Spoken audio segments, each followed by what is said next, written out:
If I can destroy the love of gods, then I can certainly fill the lives of Faerun's mortals with strife and discord.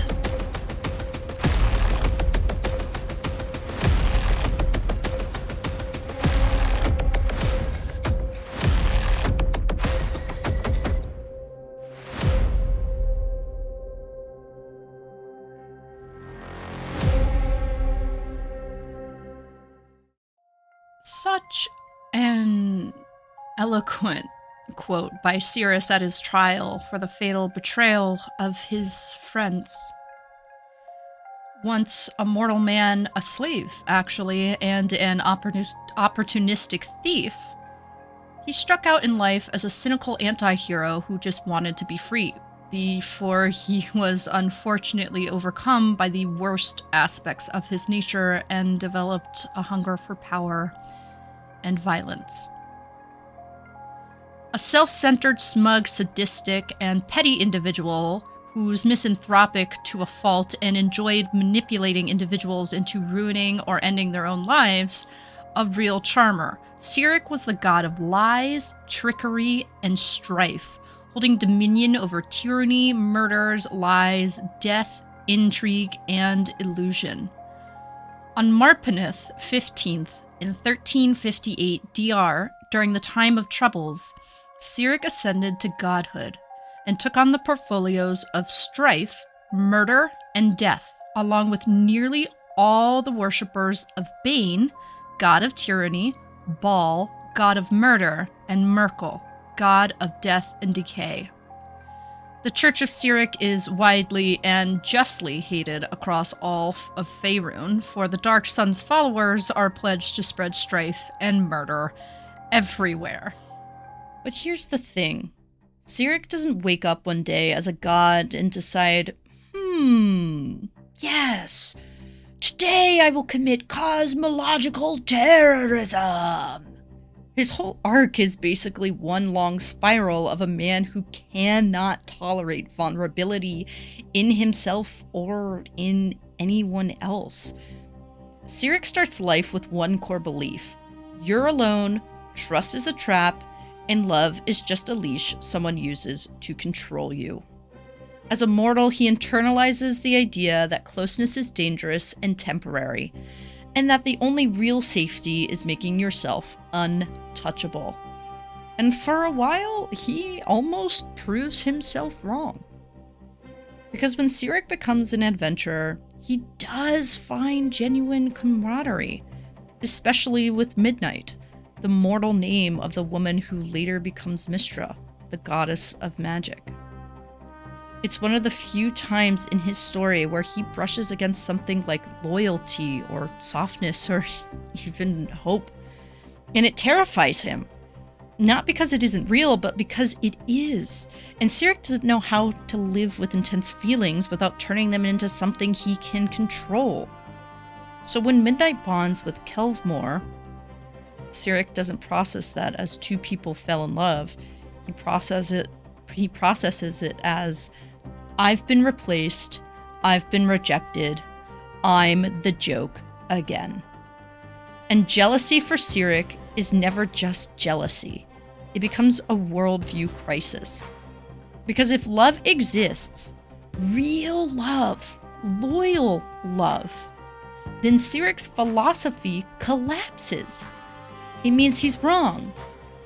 It means he could have chosen something else, and he can't bear that. So he does what he always does. He tries to prove his truth by destroying anyone who contradicts it. That's why this line at his trial matters so much. If I can destroy the love of gods, then I can certainly fill the lives of Faerun's mortals with strife and discord. This isn't just villain monologue energy. That's Cyric telling you his entire thesis. If even gods can't keep love alive, then nobody can. And he's going to make sure of it. So, yes, He becomes the god of lies, trickery, and strife, but psychologically, it's simpler and, well, uglier. Cyric doesn't just want power. He wants permission. He wants reality to confirm that he was right to become what he became. And then you hand that guy a divine portfolio. As the newest god in the pantheon, Cyric is basically a walking insecurity wound wrapped in stolen authority. He's egocentric, childish, irrational, and constantly terrified the other gods will take what he stole. That fear curdles into paranoia, and that paranoia turns into cruelty. Because if you can't trust anyone, the only move is to strike first, which is why his church isn't just quote-unquote evil, it's ideological. Cyricism preaches that friendship, family, love, anything that binds you to another person is weak and doomed to rot. The faithful are taught to treat connection as a liability and betrayal as enlightenment. And once he's divine, his worst traits don't mellow out. They amplify. The lies get bigger, the grudges get cosmic, the obsession becomes holy. He becomes the dark sun, the unholy radiance that draws in power-hungry mortals like moths and consumes them. Not because he's offering salvation, no, but because he's offering permission to be the worst version of yourself and call it destiny. Now, Mystra. People often frame it like, Cyric killed Mystra because he's evil. True, very true, but incomplete. Cyric's hatred of Mystra is personal. It's old. It's rooted in rejection, impatience, and the fact that Mystra represents something he can never tolerate, a system bigger than him. Magic has rules. The weave has structure. Mystra, as its goddess, is literally a reminder that Cyric can't just will reality into whatever story he needs today. And if you remember Midnight, well, you're probably already up to speed. So when Cyric allies with Shar to assassinate Mystra, it's not just revenge, it's domination. It's him trying to do the ultimate proof move. If I can kill the goddess of magic, then I'm not a pretender. I'm not a mistake. I'm inevitable.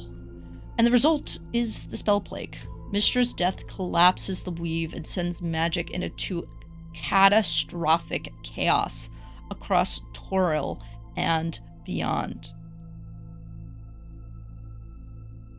But here's the irony that makes Cyric's story almost funny in a poetically cruel way. That act cost him nearly all of his following.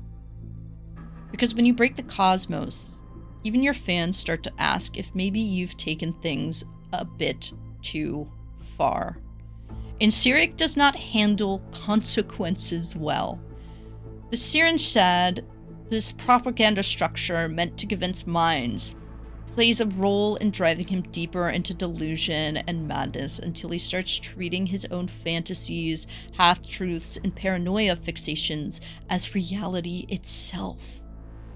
So by the time he's on trial, Cyric isn't just standing there as a villain being judged, he's standing there as the natural end of his own philosophy.